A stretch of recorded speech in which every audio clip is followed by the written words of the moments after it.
Alors, en fin de semaine, j'ai sursauté à la lecture d'une chronique de Thomas Mulcair. Dans son article, assez insignifiant, il mentionne à un moment donné les Québécois, jadis qu'on appelait des Canadiens français.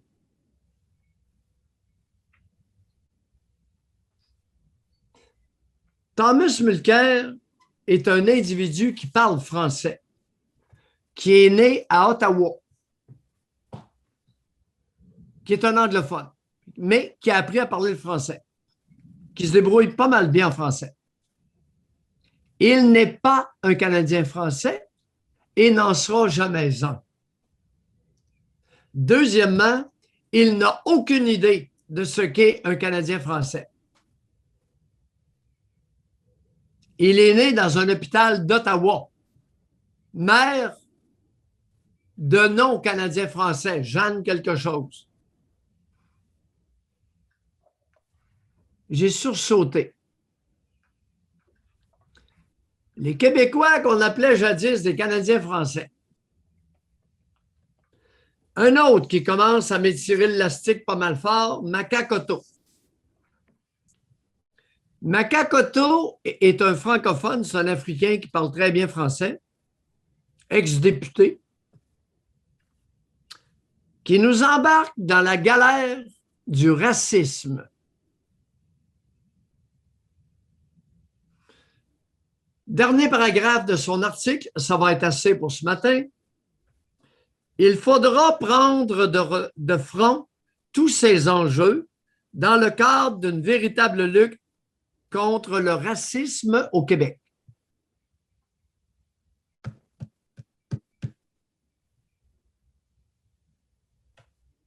Vous savez, chers auditeurs, la menace pour la nation canadienne-française va venir dorénavant de francophones qui habitent le Québec, donc de Québécois, non canadiens-français. Thomas Mulcair, Makakoto et d'autres qui vont s'ajouter. Alors, c'est ma prédiction de ce matin. Mais la menace de quoi, là? Menace à la nation. On va nous imposer, à nous, Canadiens français, majoritaires au Québec, des problèmes qui ne nous appartiennent pas. On va aliéner notre nation, notre pensée, notre fierté, en niant ce que nous sommes. J'aimerais que Thomas Mulcair reçoive copie de mon coup de gueule ce matin. Et je tiens à lui dire que Thomas, tu n'es pas un Canadien français, tu n'en seras jamais un. Je suis un Canadien français et je suis fier de l'être. Et avant que tu m'écrases, tu vas ramer mon Thomas. Même chose pour Makakoto. Alors, je commence à être tanné de me faire définir comme Canadien français par n'importe quel francophone qui s'est établi au Québec.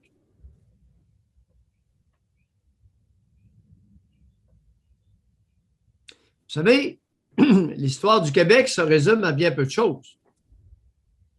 Il y avait les Premières Nations qui habitaient le territoire.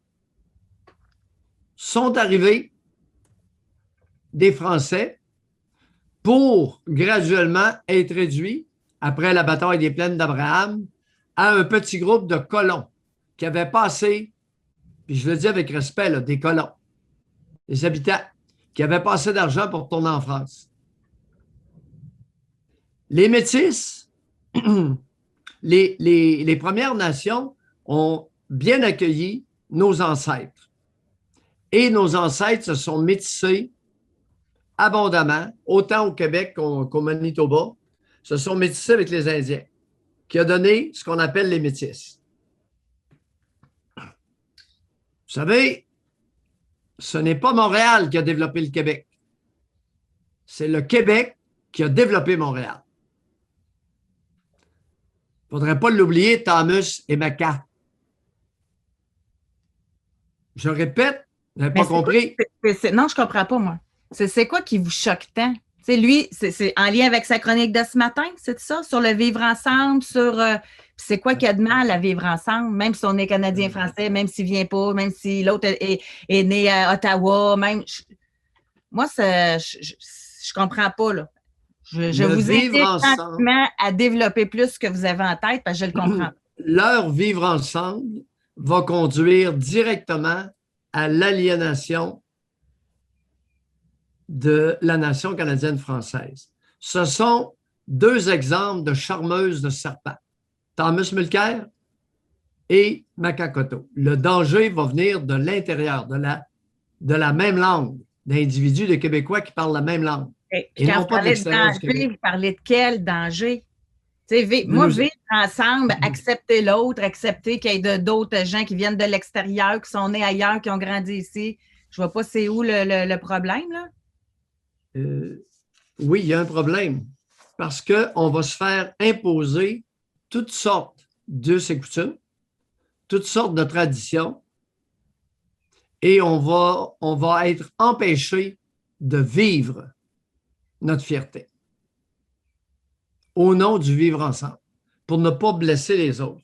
Il y a une Asiatique, il y a une Asiatique ce matin qui a fait une déclaration intéressante dans le contexte de la mouvance nord-américaine à l'effet que les Nord-Américains d'origine chinoise seraient malmenés ces temps-ci. Bon. Et une Asiatique de déclarer qu'elle était fière de sa culture chinoise. Je vais vous lire ceci. On apprend à ne plus répondre. Les gens se permettent de me dire ling-ling et que je mange du chien. S'exaspère la Vietnamo-Corse. Je suis contente d'être là. On fait savoir que c'est réel et ça existe, a-t-elle dit.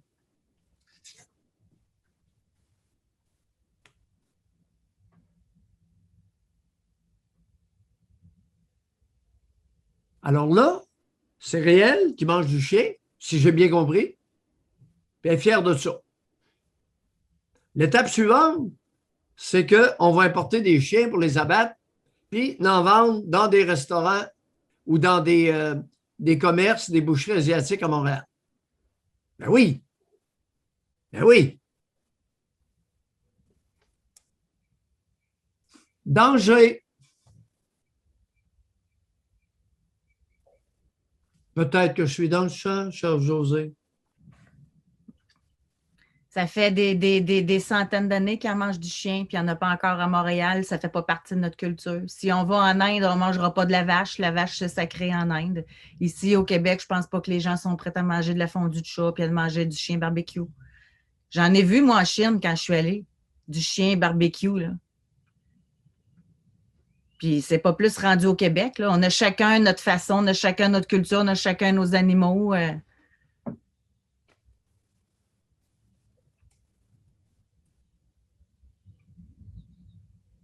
Je suis fier de ma nation et j'y tiens.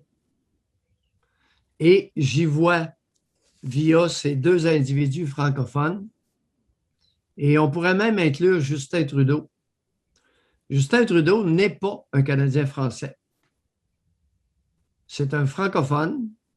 C'est quelqu'un qui est capable, c'est un bilingue, qui est beaucoup plus à l'aise dans sa langue maternelle, qui est l'anglais, qu'en français. Il s'exprime définitivement beaucoup mieux en anglais qu'en français. La fluidité verbale n'est pas la même dans les deux langues. Ce qui nous indique que c'est un anglophone qui a bien appris le français. Il parle un français raisonnable, mais ce n'est pas un Canadien français.